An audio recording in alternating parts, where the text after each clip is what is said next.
আউযুবিল্লাহি মিনাশ শাইতানির রাজিম। বিসমিল্লাহির রহমানির রহিম। তানজিমুল কোরআন ক্যাডেট মাদ্রাসা কর্তৃক আয়োজিত আজকের এই ফল উৎসব অনুষ্ঠানে উপস্থিত আছেন অত্র প্রতিষ্ঠানের সম্মানিত প্রিন্সিপাল স্যার, উপস্থিত আছেন অত্র প্রতিষ্ঠানের সম্মানিত শিক্ষক এবং শিক্ষিকাবৃন্দ। সর্বপ্রথম আমি আমার অন্তরস্থল থেকে জানাই সালাম, আসসালামু আলাইকুম ওয়া রাহমাতুল্লাহি ওয়া বারাকাতুহু। আসলে আমি কেন কথা বলতে চাচ্ছি সেটা হলো আমার প্রাতিষ্ঠানিক আমি একটা কথা বলে নিই, সেটা হলো আমার প্রাতিষ্ঠানিক চাকরি জীবন শুরু হয়েছে এই তানজিমুল কোরআন ক্যাডেট মাদ্রাসা থেকে। তো আসলে আমার পড়ালেখা এবং অনেক প্রতিষ্ঠানে গেছি এবং যাতায়াত আছে, কিন্তু এখানে এসে দেখলাম যে এটা একটা ব্যতিক্রমধর্মী প্রতিষ্ঠান।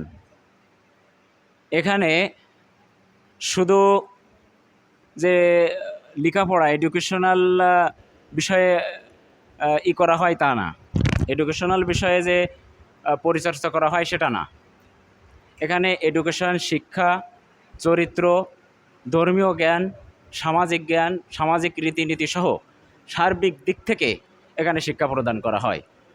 তো বর্তমান সিচুয়েশনে, বর্তমান অবস্থার প্রেক্ষাপটে এরকম ধরনের শিক্ষা প্রতিষ্ঠান আসলে আমাদের নওয়াপড়া কেন্দ্রিক আছে বলে আমার মনে হয় না।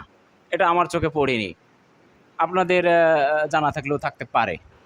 তো আসলে বিশ্বের সাথে যদি আমাদের তাল মিলে চলতে হয় তাহলে অবভিয়াসলি 100% আপনাকে কম্পিটিটিভ মনোভাব যদি না থাকে তাহলে আপনি কোথাও যেয়ে টিকে থাকতে পারবো না। তো তারই দৃষ্টিকোণ থেকে আমার মনে হয় তানজিমুল কোরআন ক্যাডেট মাদ্রাসা ইংলিশ ভার্সন, বাংলা ভার্সন এবং অ্যারাবিক, এই তিনটা ভাষার পরে যদি আমরা আমাদের বাচ্চাদেরকে সুন্দর এবং সাবলীলভাবে গড়ে তুলি এবং তুলতে পারি, এবং সেই জন্য তানজিমুল কোরআন ক্যাডেট মাদ্রাসা যে কাজ করে যাচ্ছে, এই কারণে আসতে অনেক পাশ থেকে আমরা হয়তোবা সুনামের শুধুমাত্র সূচনা হয়েছে আমার মনে হয়। কিন্তু যদি আমরা সাবলীল 100% অথবা 100% যদি নাও পারি, আমরা যদি 80 থেকে 90% পারি, তাহলে আমাদের শুধুমাত্র যে মাদ্রাসা তা না, একটা মুসলিম মিল্লাতের জন্য তানজিমুল কোরআন ক্যাডেট মাদ্রাসা একটা মাইল ফলক হিসাবে কাজ করবে। তো আসলে এখানে কথা বলার অনেক আছে। আজকে আমাদের ফল প্রদর্শনী অনুষ্ঠান, পাশাপাশি আমি এই সীমিত কিছুদিন এসে আমি অনেকগুলো অনুষ্ঠানের সাথে যুক্ত হয়েছি।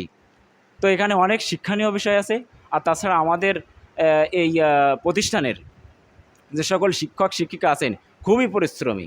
আর পাশাপাশি আমাদের প্রতিষ্ঠানের প্রিন্সিপাল স্যার, তার মেধা, তার যে একটা সৃজনশীলতা, আসলে আমাদের মধ্যে সৃজনশীলতা যদি আমরা নতুনত্বর কিছু যদি না আনতে পারি, ওই গতানুগতিকভাবে প্রাচীনকালে যেটা ছিল সেটাই আমরা করে যাই, তাহলে আমাকে আপনাকে গ্রহণ করবে না। তো তারই দৃষ্টিকোণ থেকে আমার মনে হচ্ছে সৃজনশীলতা, কিছু নতুনত্বর বিষয় আমরা আনতে পেরেছি। এই কারণে আমাদেরকে হয়তোবা আশেপাশে শিক্ষা প্রতিষ্ঠান, আশেপাশে অভিভাবকের যারা সচেতন আছে তারা আমাদেরকে গ্রহণ করতেছে। তো প্রিয় উপস্থিতি, আসলে বলার অনেক ছিল এবং আছে। তো আমাদের ফল প্রদর্শনী অনুষ্ঠান এটা একটা ব্যতিক্রমধর্মী একটা অনুষ্ঠান হয়েছে। আশা করি আমাদের এই অনুষ্ঠান দেখেই অন্য শিক্ষা প্রতিষ্ঠান এখান থেকে শিক্ষা নেবে। তো তারা যে শিক্ষা নেবে এই কারণে আমরা মনক্ষুণ্ণ হব না তা না। একটা জিনিস মনে রাখতে হবে, যে পথ দেখাই সে সবার আগে, অর্থাৎ আমার দেখা দেখি ও করছে, তার মানে আমি ওর আগে, আমি ওকে শিক্ষা দিয়েছি, আমাদের এখান থেকে শিক্ষা নিয়ে গেছে। শুধু ফল প্রদর্শনী অনুষ্ঠান না, আমরা সার্বিক দিক থেকে আমরা আমাদের গণিত, আমাদের ইংরেজি, আমাদের অ্যারাবিক সহ প্রত্যেকটা সেক্টরে আমাদের যে বিষয় আছে, আমরা আমাদের স্টুডেন্টকে অবশ্যই যুগোপযোগী, আধুনিকায়ন এবং স্মার্ট করার লক্ষ্যে কাজ করে যাব। তো আসলে সকলকে ধন্যবাদ, সকলকে আন্তরিকভাবে মোবারকবাদ জানিয়ে এবং প্রতিষ্ঠান প্রধান সহ সকলকে আমার অন্তরস্থল থেকে সালাম এবং ঈদের শুভেচ্ছা জানিয়ে আমি আমার কথা এখানে শেষ করছি। ওমা তৌফিক ইল্লা বিল্লাহ। আসসালামু আলাইকুম ওয়া রাহমাতুল্লাহি ওয়া বারাকাতুহু।